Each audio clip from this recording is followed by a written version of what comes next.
it is time to unveil the one of one top 25. And before we do this, these are going to be the most controversial rankings I put out on the channel. I already know they'll probably get some pushback. People will be upset, but so I need to talk about some things, and we can put up the graphic. This is 25 through 21, and this is who dropped out, right? And we'll talk about that in a second. But what I need people to remember is these rankings are not predicting the future. This isn't who do I truly think the best teams are. For example, Notre Dame at 24, I actually think is a much better team than the 24th best team in the country. I think they lost by a total of 4 points to two teams that are going to be very high on the list. You'll see that.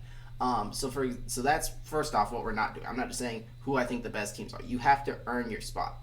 The second thing, it's also not predicting what's going to happen next week. So a team could be ranked pretty high that I expect to lose in the following weeks, and I don't actually think is that good, but based on what they've done so far, has earned that spot. And we'll talk about that more in a few minutes when things get controversial. But yeah, so TCU dropped out after losing to ASU by 3 on the road. They were one of my first teams out here. Not the other teams weren't. TCU, though, was competing for that 25th spot along with a team like Houston, BYU, two other undefeated teams in the Big 12. So they were right there. Washington, I was really disappointed by their performance against Ohio State. Same with USC against Illinois. And Auburn now back-to-back losses where the offense has just looked atrocious. They drop out of the rankings. And then 25, ASU slides back in, beating TCU. Notre Dame, the blowout win against Arkansas is really impressive. And as the record improves, because right now it's still not great, obviously, with the 2 losses, but then that record gets improved, Notre Dame's going to keep climbing. But the 4 factors here, right, when you're ranking teams for me, it's record, it's your strength of record, so, best wins, worst losses, all that factored in, who have you played. So record, strength of record, eye test, all that's factored in. So Notre Dame, eye test really strong, and it's just the record's not there yet. So when they win more games, they'll move higher because I really like this team, especially offensively. Mississippi State doesn't really change. I was somewhat impressed by, even in a loss to Tennessee, they were really competitive, and they have the head-to-head win over ASU, so they're going to stay ranked above the Sun Devils. We'll talk more about head-to-head in a second. South Florida stays at 22. Look, if they keep winning, the blowout loss to Miami isn't going to be enough to drop them completely out of the rankings, most likely.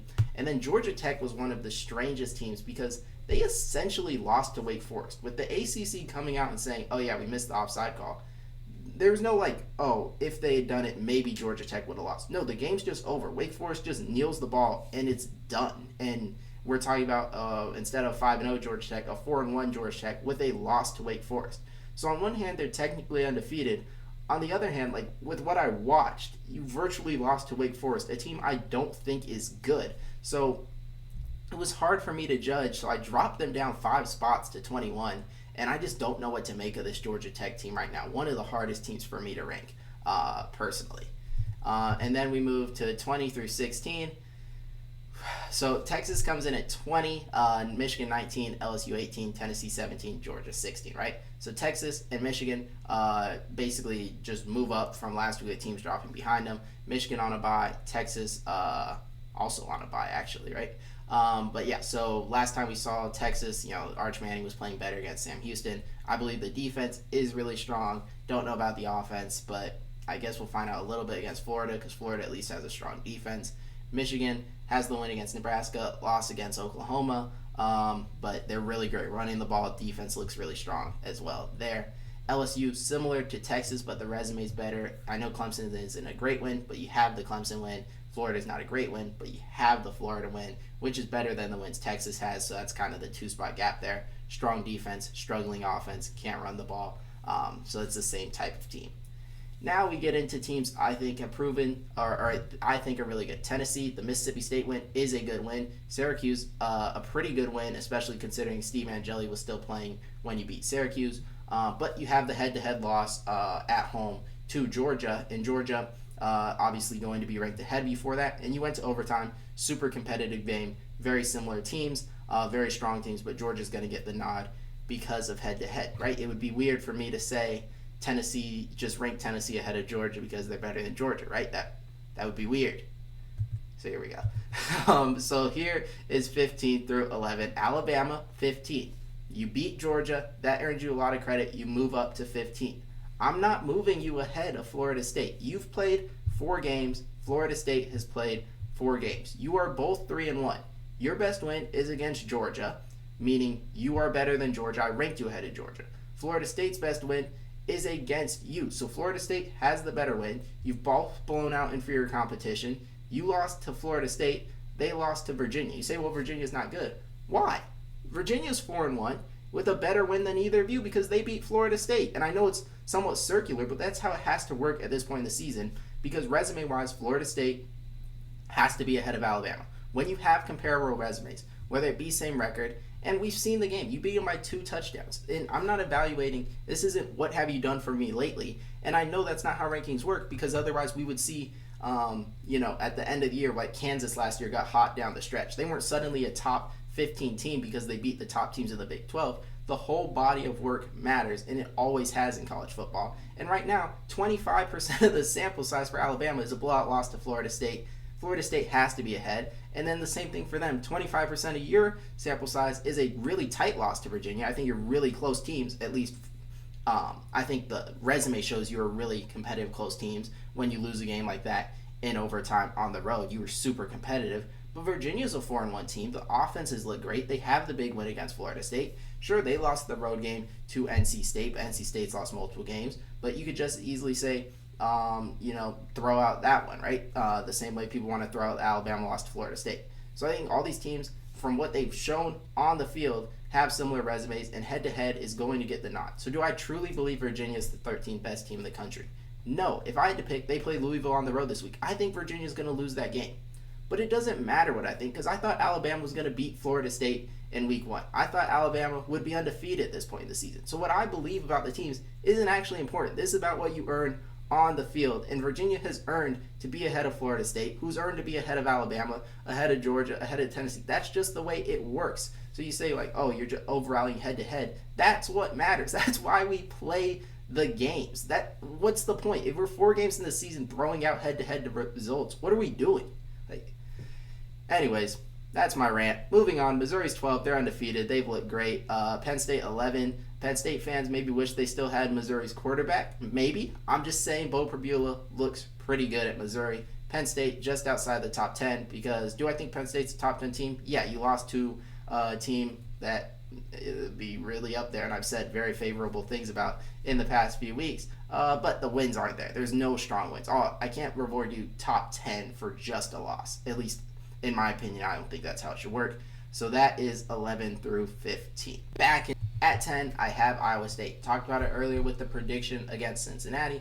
You have 3 Power 4 conference wins. You beat Kansas State, who, yes, isn't great. You beat an undefeated Arizona team at the time, who knows how good they are, but at least solid. And you beat Iowa in a similar way Indiana beat Iowa. So decent resume, in my opinion. And Indiana's just 1 spot ahead because they have the Iowa win.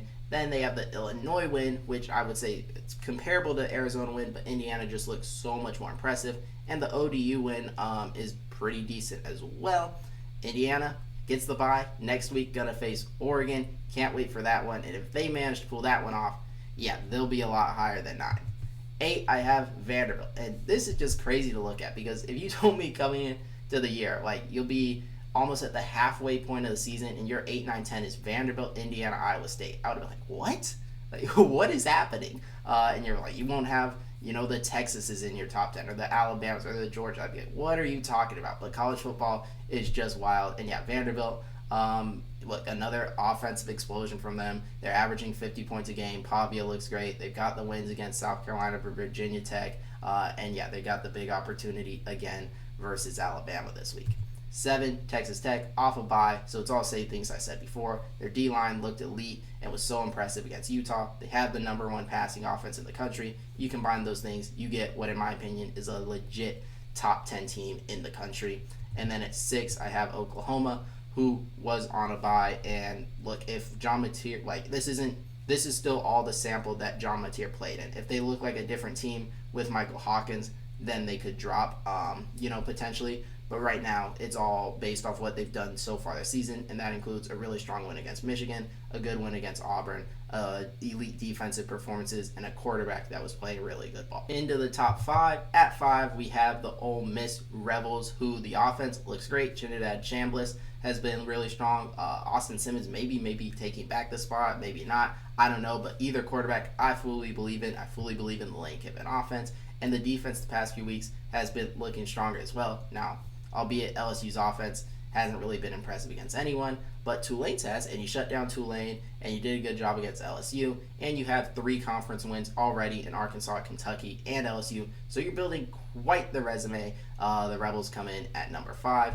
just one spot behind A&M, who it's kind of a mixed bag because the Notre Dame win is really strong, but the defense didn't look that great. The offense did. Then the Auburn win is strong, but the offense didn't look great, and the defense did. But it's kind of me sort of judging that I think it's blending together. So now that I've seen the elite defense, seen the elite offense, it's a little bit more comprehensive than from Ole Miss, where I don't know that I've seen great defense. It may just be inferior offensive competition in LSU and Tulane. And I understand you could make the same argument for Auburn. So it was really splitting hairs here. I just think A&M has looked slightly better than Ole Miss. But that being said, if they played next week, I very well might take Ole Miss. They're right there. The margins are so thin for these top undefeated teams in the SEC. At 3, I have Miami. They drop, but it was just really because of who's going to jump ahead of them. We just talked about them. The O-line has been really strong, maybe the best in the country. Same with the D-line. You have game wreckers in Bain and Mesidor on the edge. Carson Beck, when given time, has looked really strong. The receiver core has been better than expected. Overall, this team looks like one of the elite in the country, and I'll talk about that more in a second. 2 is Ohio State. Really impressed with their win against Washington. I thought that was going to be a one-possession game. I thought their defense was going to allow upwards of 20 points. Nope, they held them to 6. They proved that this bend-don't-break approach, where yes, you might get yards, but you're just not going to score. You're not going to put up touchdowns. It's at this point, it's not coincidence. They're just that good at it. And yeah, with all the weapons they have on the outside, with how accurate Julian Saint's been, they look like an elite team. But Oregon, in my opinion, winning on the road in the whiteout is just a better win than Ohio State has. I think Dante Moore has just looked better than Julian Saint. I said I think he's going to win the Heisman Trophy. Oregon's O-line looks amazing. The receivers are getting better. And when you just factor in how young and inexperienced this team is to already go on the road and beat Penn State, I know it went to double overtime, but it was clear Oregon was better than Penn State. I was just so impressed with that. And you combine with how dominant they had been before that against weaker competition, they now have the strong win, and I'm ready to move them to number 1. I've already been saying I think they're the best team in the country. I predicted them to win the national championship. Now they have the win for me to put them there. And I'm ready to say, maybe I'll regret this, but I think we have a tier 1 in college football, and it is 1, 2, and 3, Oregon, Ohio State, Miami. After that, there's a cutoff. I fully expect the national champion to be from one of these 3 teams. I think they look a tier ahead of the rest of college football. With that being said, that is all I have for today's show. If you enjoyed, make sure to leave a like, subscribe, and comment who are your top teams. Maybe give me a top 5, a top 10, and who do you have winning this week's biggest games. Until next time.